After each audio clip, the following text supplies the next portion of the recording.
درخت زمین کے بیٹے ہیں۔ یہ وہ بیٹے ہیں جو ماں کے بطن سے جنم لیتے ہیں، اپنی جڑوں سے ماں کی رگوں کو مضبوط کرتے ہیں، اپنی سانسوں سے فضا کو پاکیزگی دیتے ہیں اور اپنی چھاؤں سے انسان کو زندگی بخشتے ہیں۔ لیکن جب یہ بیٹے انسان کے ہاتھوں قتل ہو جائیں تو ماں خاموش نہیں رہتی۔ زمین اپنی اولاد کا انتقام لیتی ہے اور ماں کا انتقام بہت سخت ہوتا ہے۔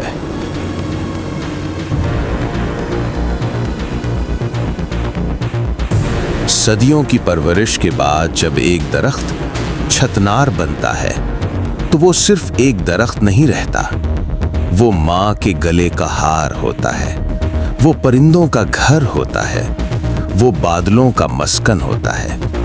لیکن جب کلہاڑی اس پر چلتی ہے تو یہ صرف لکڑی نہیں کٹتی، یہ زمین کا دل چیرتی ہے۔ یہ ماں کے کلیجے پر چلنے والی تیز دھار ہوتی ہے۔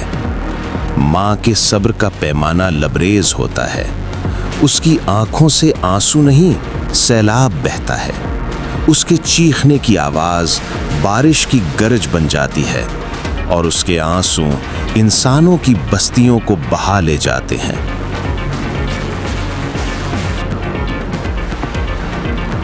جب زمین انتقام لیتی ہے تو وہ اندھی ہو جاتی ہے۔ پانی پتھروں کو اپنے ساتھ بہا لاتا ہے، وہ پتھر انسانوں کی بستیوں کو سنسار کرتے ہیں، وہ مٹی کے گھروندوں کو کچل ڈالتے ہیں، وہ کھیت کھلیان سڑکیں اور بستیاں سب بہا لے جاتے ہیں۔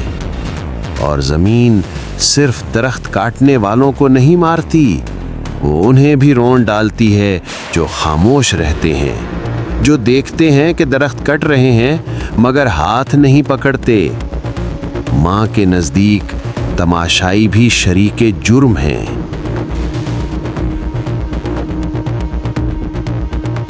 ہر سال ہمیں یہی پیغام دیتے ہیں کہ درخت کاٹنا صرف ماحول دشمنی نہیں بلکہ اپنی ماں کے بیٹوں کا قتل ہے، اور جب ماں کا بیٹا قتل ہو جائے تو ماں بد دعا دیتی ہے۔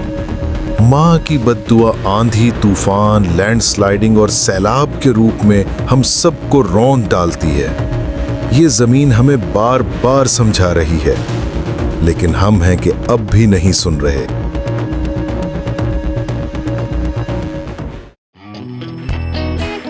لیکن ابھی امید باقی ہے۔